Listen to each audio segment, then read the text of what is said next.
Step 4. Made a searching and fearless moral inventory of ourselves. How does this relate to Catholic teaching? Well, to answer that question, we go to the Gospel of Luke. And I'm using the Douay-Rheims version of the Bible, which is what I have with me currently. The Gospel of Luke, chapter 14, starting at verse 27, Jesus says, "And whosoever doth not carry his cross and come after me cannot be my disciple. For which of you, having a mind to build a tower, doth not first sit down and reckon the charges that are necessary, whether he have wherewithal to finish it?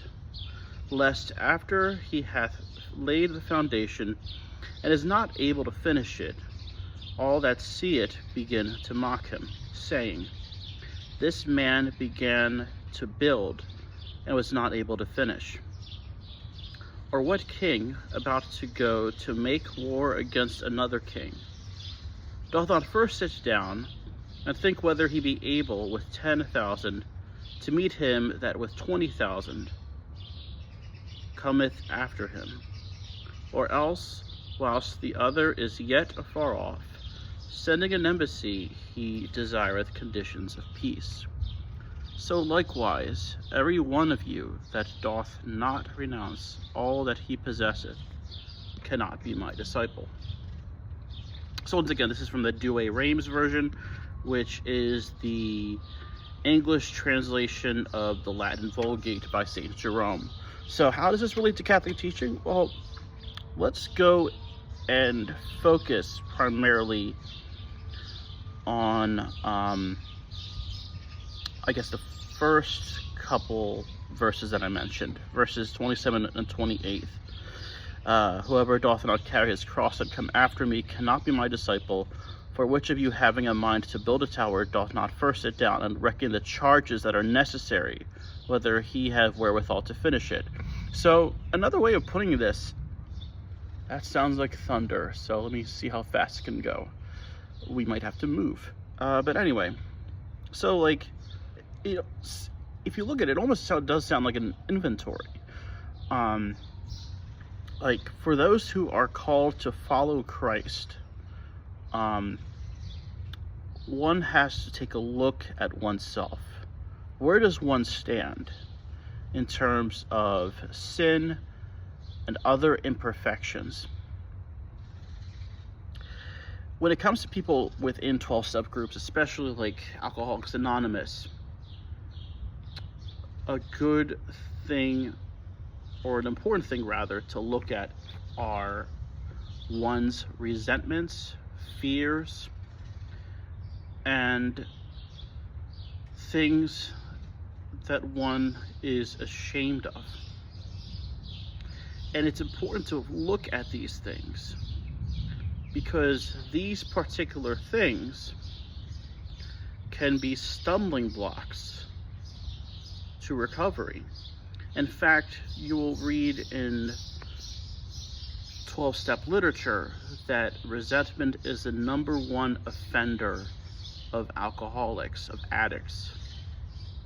And the reason is that, like, when it comes to fears, when it comes to resentments towards people, places, and things, when it comes to things that one is ashamed of, the addiction that a person is struggling with is almost like a crutch. It is something that the person will lean on and continue in their addiction in order to cope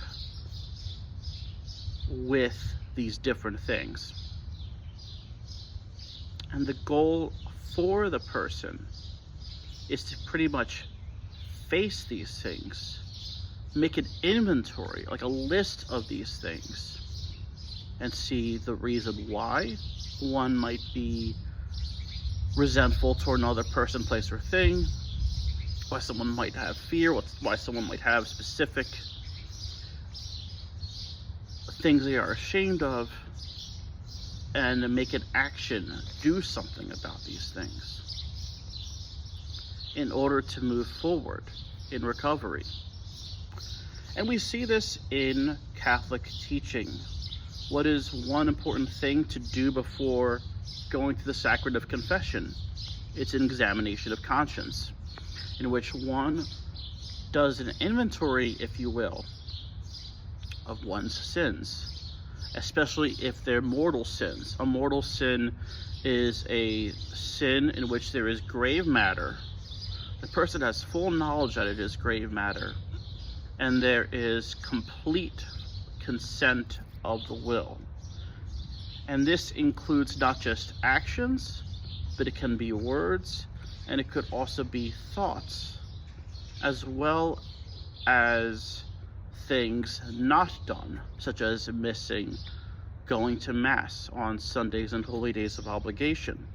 And so it's important that in these situations that someone who is going to confession, when it comes to mortal sins, to mention the kind, meaning what was a sin, the number of times, and also circumstances that might make the sin more serious, such as stealing $5 from work versus like $50 or $100 from work, like things like that. And so this is really relatable. Like, there is definitely this connection between Alcoholics Anonymous and other programs to what the Catholic Church teaches, because of this idea that if someone wants to move forward, there has to be this idea of looking at oneself, examining oneself, and that if there is anything that is going to cause more harm than good, and perhaps lead someone into sin, lead someone even deeper in addiction, that you have to face up to these things. You have to make the point of recognizing, okay, well, after recognizing my powerlessness, recognizing that there is a higher power greater than myself can restore me, and after having given myself to my higher power, I have to go and say, okay, well, these are things I have to work on, because if I don't, I can't be free. And likewise with confession, if I don't confess these serious sins, not only am I putting myself in danger of going to hell for all eternity, I am really saying to God that I don't want to have a relationship with him, because there is this idea of the state of grace. The state of grace being that it is the life of Christ within the soul. And so whether someone is in Alcoholics Anonymous or a faithful Catholic or both, there is this idea that in order for there to be progress made, that really there can't be any progress if something is missing that is preventing me from moving on.